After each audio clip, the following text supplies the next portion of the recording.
This is Two Guys Talking About with Kevin Kolbe and Bill Jordan. Welcome. This is Two Guys Talking About. I'm Kevin. I'm Bill. I could sense your... I can't wait. I could hear that. If you're just joining us, this is our weekly video podcast show. Isn't it ironic that you cannot even pronounce what this is? It's more than ironic. It's sad. But the idea is every show we have a topic we talk about. And obviously, we would love to hear what you think, your comments, and we really appreciate you being here. So today, we're going to be talking about pets. I just lost my train of thought. Where was I going with that? Squirrel! Squirrel! Squirrel! Squirrel! Okay, that is funny. But we'll talk about having ADD later. But no, one of the things that kind of we both have dogs, and you've had other pets, and and I have. We differ a little on some of the pets, but the joke became when I would come over here, the dogs would try and eat me. Yeah, here being my house, Kevin has come to my house to do this shoot. We're actually in the corner of my bonus room. Behind the camera is a gorgeous pool table that I one day hope to get to again. My dogs don't.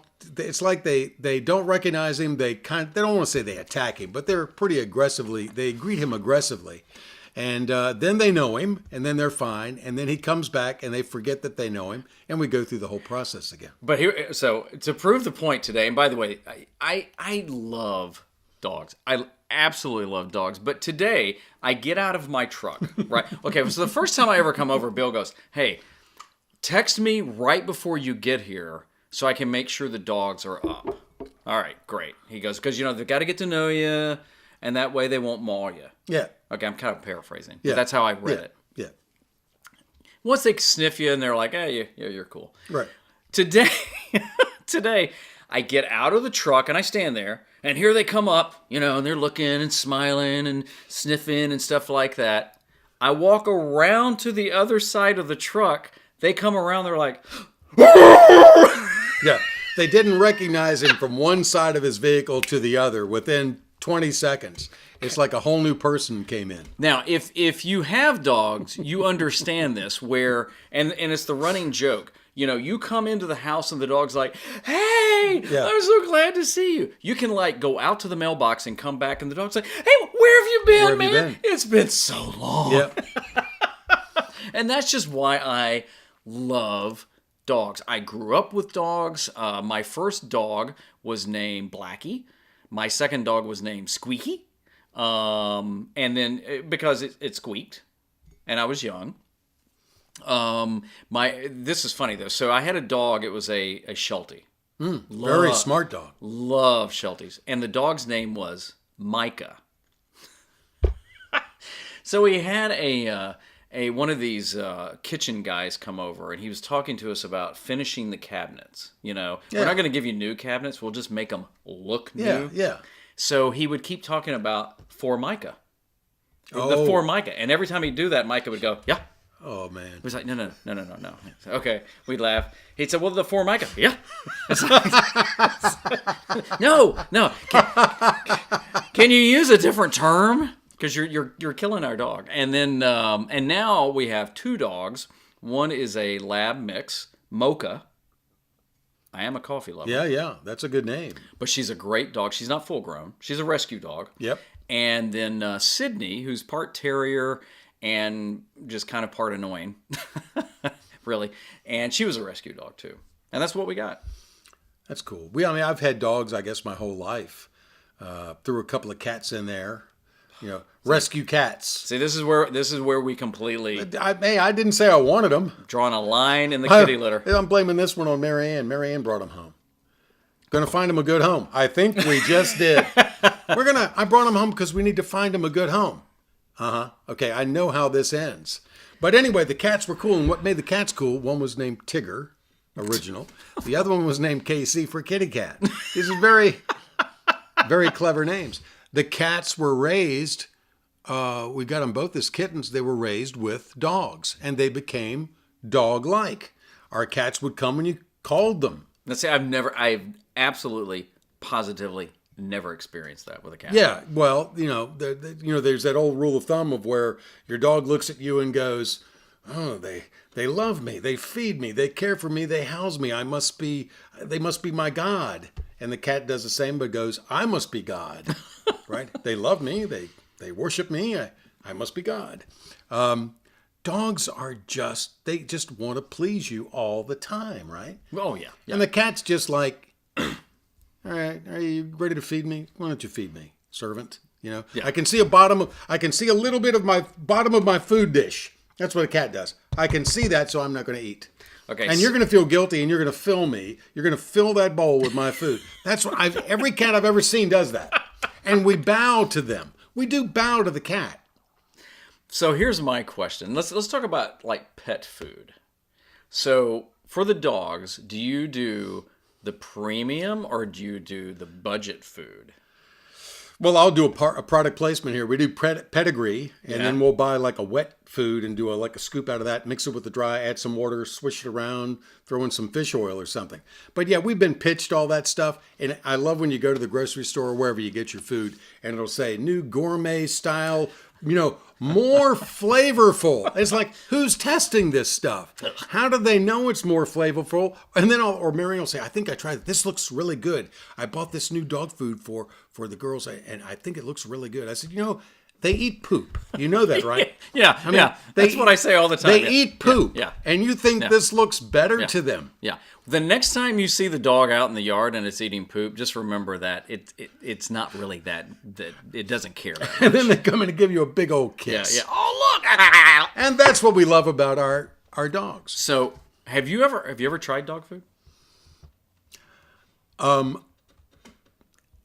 Accidentally. Wait a minute. Okay. How do you accidentally eat dog food? It was a Christmas morning several years spam. ago.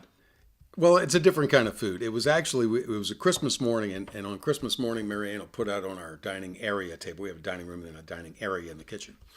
Puts out all kinds of stuff like to snack on before we get to the presents and stuff. And I saw these cookies that were out, and I grabbed a cookie and I'm eating it. They were green and red, very festive. And I'm chewing it, and it's like, it's really kind of bland. But I'm not going to say anything because maybe she made the cookies, I don't know. I'm not going to insult I don't want to hurt her feelings. Certainly not. It's Christmas. I'll wait for another day. So and our daughter Jessica goes, "Hey, Dad, what do you eat?" I said, "I'm eating a cookie." "Where'd you get a cookie?" "On that table in there. It's in that bag in the..." "Dad, that's for the dogs. That's a dog treat."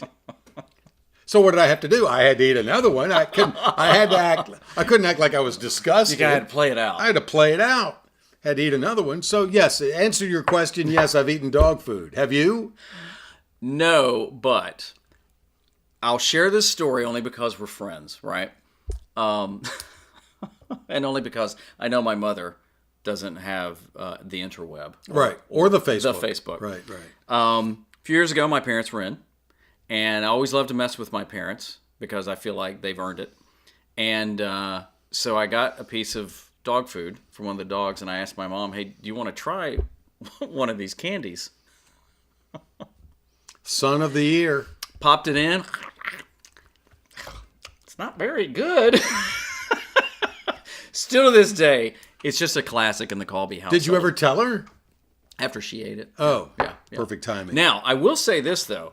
When our oldest son and daughter were little, and they'll deny this, they wanted to know what the dog treats tasted like. The little milk bones? Yeah. And I said, "Try one." So they ate it. Sure. Now, I think one of them, which I can't remember which one, actually liked it. But, look, that doesn't make me a bad parent. It's about experimentation. And growing up, Sure. right? Opening doors and letting them try out new things. Yeah. It's all part of the growth process. I ain't going to eat it, though. Just because they're going to be on a shrink's couch for the rest of their life. Yeah. Oh, so that's when it started, when you ate the dog treat. And you ate the milk Oh. bone. Yeah. Okay, so let's talk weird pets. What are some of the weirdest pets either you've had or you've seen? Well, I tend to be a traditionalist, so dogs for me, and then again the cats that we've had, which I did have some pretty our cats were pretty funny. They actually had senses of humor. They were pretty good. But our daughter had a thing for exotic pets. So when she was at college at NC State, she had a sugar glider, which is basically a flying squirrel. She had a chinchilla. No, wait a minute. What is the sugar glider? It's like a flying squirrel. They're little bitty. Yeah, they're kind of small. In fact, she was at NC State in class one time, and the professor said, "What is in your pocket?" It was like moving around in her pocket. And she pulled this thing out. So she carried a concealed squirrel. Pretty much. But yeah, the chinchilla, we had a rabbit for a while. We had birds for a while. Monk parrot, cockatiels. We had the cockatiel doing row, row, row your boat. Are you serious? And the cockatiel would mimic the microwave with the beep, beep, beep. And then when the phone would ring, when you picked the phone up before you could say it, the cockatiel would say, "Hello." So that's good. So that was kind of neat. But you know, standard for me is just the good old dog. You know. Yeah. I mean, we've had some goldfish. We went through this little run of where the fish would eat the fish, and it wasn't these beta fish. They would just eat each other. You'd be like, "Didn't I just put 3 in the tank?" And there'd be like one going, "Eh." I know nothing. I didn't see anything. I don't know. Oh, sorry. We would have some turtles. We captured a frog in the backyard. We had a lizard, which are really weird when they die because they're like you just pick them out like this and toss them because they're dead. They're like a stick. Really? But yeah, I mean it's just but you don't eat them. Okay. Nothing exotic. Now I will tell you this: years ago, when I was in high school and Opryland USA was around, it was a theme park in Nashville. We had a kennel because people would travel with their pets. And every once in a while I would get to work the kennel, and most of the time you'd have the dogs and the cats. But this one day the guy says, "Okay, look, be really careful in the back because there's some ferrets back there." And these people were traveling with ferrets. And they're mean, and I'm like, pfft. I mean, they're cute. And I remember going to the cage. Forget the fact that people are on vacation with a ferret. And I'm like, "Hey, little guy." And it's like, like, holy crap. It's like a polecat. We had friends, now you mentioned that, we had friends years ago up in Roanoke who had a pet ferret. And, a ferret doesn't really have a backbone like a spine. It's like cartilage. And Jim, our friend, would take this ferret and, put it into a ball and roll it across the kitchen floor. And then it would get up and, do this little dance. And but they got the scent glands and all that stuff. They're kind of a cool looking animal. I'm told that they're like a cross between a dog and a cat. No. I don't want one. No, I don't either. I'm sticking with the dogs. I mean, dogs are, it's that unconditional love thing, and their ability to at some point learn to spell. Or not spell, but they know words. You've got to spell around them. That's true. You can't say, "Do you want to go?" Mm-hmm.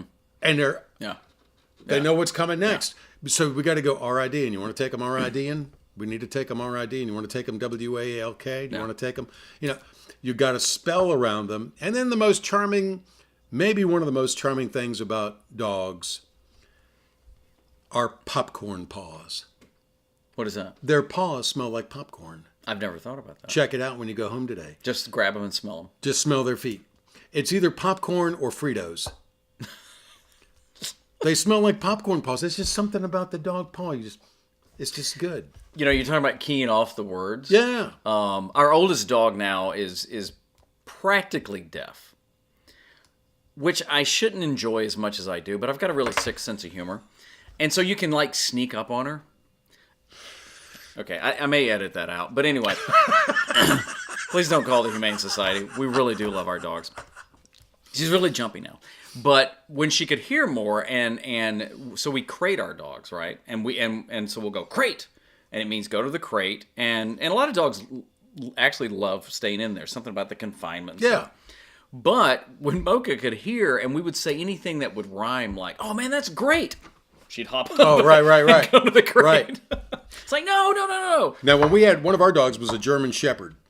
Great dogs. And if you know anything about German Shepherds, you know that they are beyond dog. There are dogs, and there are German Shepherd dogs. They even call it a German Shepherd. It's a GSD, German Shepherd dog. And her name was Mädchen, which is German for girl. She was so smart and just a brilliant dog, but I kind of it wasn't.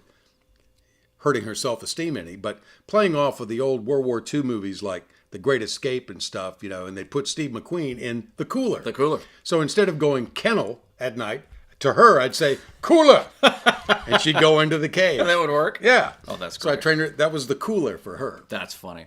And you had a quote.